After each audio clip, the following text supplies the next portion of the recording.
Elisa Lam arrived in Los Angeles on January 26, 2013. A young woman of 21, she had dreams of exploring the world, fueled by a love for literature and an active presence on her blog. The Cecil Hotel, with its faded grandeur, seemed like a perfect place for her adventurous spirit. Located in the heart of downtown, it held a reputation both infamous and magnetic.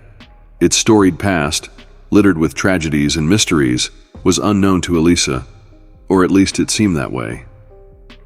The lobby was grand, yet haunting, with its gilded chandeliers and faded marble floors. The dim lighting cast eerie shadows across the ornate furniture, hinting at a bygone era. Elisa checked in, her journal tucked under her arm, her face a mix of excitement and nervousness. The now infamous surveillance footage of Elisa Lam in the elevator was recorded on January 31st, her last known day alive.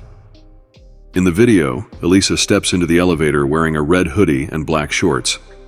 At first, she presses several buttons on the panel, but the doors don't close. Her movements are jittery, almost frantic. She peeks out into the hallway, then quickly retreats inside, as if hiding from something or someone. Moments later, her behavior becomes even stranger. She gestures animatedly, as though speaking to an unseen presence. Her hands twist in unnatural movements, creating shadows that dance along the elevator walls. Suddenly, she steps out of the elevator and vanishes down the hall. The elevator doors close, then open again, revealing an empty car. The video went viral after its release, leaving viewers chilled and unsettled. Theories ranged from mental health struggles to supernatural interference. When Elisa didn't check out on February 1st, concern mounted. Her family, already uneasy due to her bipolar disorder, reported her missing. The LAPD began their investigation, starting with interviews and a thorough search of the hotel. The Cecil Hotel staff mentioned seeing Elisa alone, her demeanor cheerful yet slightly withdrawn. Authorities combed through her room, her belongings still neatly packed. A journal lay open on the desk, with recent entries about her travels and reflections. Nothing seemed amiss. Despite their efforts, Elisa remained elusive, as though she had simply vanished into the air. By mid-February, guests at the Cecil Hotel began complaining about the water. It was discolored, with a strange metallic taste. The water pressure was weak, and the smell was foul. Maintenance workers were dispatched to investigate the rooftop water tanks, a daunting climb accessible only through a locked door and an alarmed staircase. What they found was horrifying.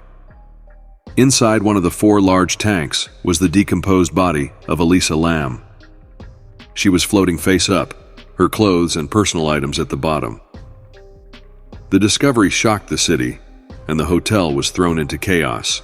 The autopsy report ruled her death as accidental drowning, noting no signs of physical trauma or foul play. However, questions lingered. How did Elisa gain access to the rooftop? Why was she found naked, her clothes inside the tank? The report mentioned traces of medication in her system, consistent with her bipolar disorder treatment, but no drugs or alcohol that could explain her erratic behavior. Speculation grew rampant. Some believed Elisa had suffered a mental health crisis, wandering into the tanks in a confused state. Others pointed to the hotel's dark history, which included murders, suicides, and even connections to serial killers. Could something sinister have drawn her to her demise? The internet exploded with theories. Some claimed Elisa had been chased by an unseen assailant. Others pointed to the Cecil's reputation as a hotspot for paranormal activity. The elevator footage became a focal point, with viewers dissecting every frame. Was Elisa playing a disturbing game? Did the elevator malfunction at a crucial moment? Conspiracy theories also took hold. The resemblance of Elisa's death to the 2005 film Dark Water added to the mystery. Was this a strange coincidence, or something more? Some speculated that Elisa had stumbled upon something she shouldn't have, becoming the victim of a sinister plot. Elisa Lam's story remains one of the most haunting mysteries of the 21st century. Her death left an indelible mark on the Cecil Hotel, which rebranded itself but couldn't escape its infamous legacy. To this day, her case is discussed in whispers, a chilling reminder of how easily the line between reality and the unknown can blur. Her blog, once filled with hope and introspection, became a shrine for those captivated by her story. Though her life ended tragically, Elisa's name lives on as a symbol of unresolved mystery and the human yearning for answers in the face of the inexplicable. As the years passed, the connection between Elisa Lam's death and the Cecil Hotel became inseparable. Known as a haven for the downtrodden and a magnet for tragedy, the Cecil had earned its reputation long before Elisa's stay. In the 1930s, the Great Depression brought despair to its corridors, with suicides becoming common.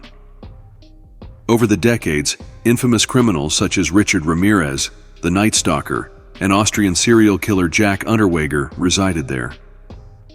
The building seemed cursed, a nexus for misfortune. Elisa's death was just the latest chapter in a macabre history. Urban legends began to circulate, claiming the hotel was a gateway to otherworldly realms. Paranormal investigators flocked to the location, documenting unexplained occurrences, phantom footsteps, whispered voices, and flickering lights. The staff, unwilling to feed the growing hysteria, kept tight-lipped about their experiences. Some claimed to feel watched while alone in the halls, and others refused to venture to the rooftop after dark. The hotel's guests, many unaware of its history, continued to report strange disturbances during their stays. One of the most chilling theories surrounding Elisa's death ties her actions in the elevator to a supernatural ritual known as the elevator game. This urban legend, originating from East Asia, claims that following a precise series of steps in an elevator can transport a person to another dimension. Observers of Elisa's behavior noted eerie parallels, pressing multiple buttons, stepping in and out of the elevator, and interacting with something unseen. Did Elisa inadvertently summon something malevolent, or was she simply disoriented? The ritual's lore states that a presence may follow the participant, visible only to them. Watching the footage again, viewers claim to see shadowy figures near the elevator or reflections that didn't match Elisa's movements. The Cecil Hotel, rebranded as Stay on Main, attempted to distance itself from its dark past, but the intrigue surrounding Elisa Lam persisted. True crime enthusiasts, paranormal investigators, and curious travelers flocked to the site, turning it into an unwelcome attraction. Some visitors stayed in Elisa's room, reporting unsettling experiences, cold spots, unshakable feelings of dread, and fleeting glimpses of a shadowy figure in the corner of their vision. Others sought out the elevator, hoping to replicate her movements and uncover the truth. The hotel's management grew weary of the attention. Signs discouraged filming, and staff avoided discussing the past. Yet the Cecil's allure was undeniable, its legacy forever tied to the mysteries it housed. Elisa Lam's online presence became a haunting testament to her life and struggles. Her Tumblr blog, Nouvelle Nouveau, offered an intimate glimpse into her thoughts. Posts oscillated between hope and melancholy as she chronicled her battle with bipolar disorder and her desire to find meaning in her travels. The blog continued to update even after her death, a quirk of Tumblr's queue system that allowed scheduled posts. Followers, both old and new, found themselves captivated by the poignant words of someone no longer alive. The posts felt like messages from beyond the grave, deepening the mystery and amplifying the tragedy. For many, Elisa's blog symbolized the fragility of life, a reminder of how someone's inner struggles could remain hidden in plain sight. While Elisa Lam's death was officially ruled an accident, it remains an enigma. The combination of mental health struggles, a notorious location, and the unsettling elevator footage created a perfect storm of speculation and fear. For her family, the endless theories and public fascination were a double-edged sword. On one hand, it kept Elisa's memory alive. On the other, it dredged up pain and questions they desperately wanted to leave behind. The Cecil Hotel, now shuttered and under redevelopment, no longer hosts guests, but its shadow looms large, a relic of urban decay and human tragedy. Elisa's story, like the hotel itself, remains a haunting reminder of how some mysteries refuse to fade, continuing to inspire both fear and fascination.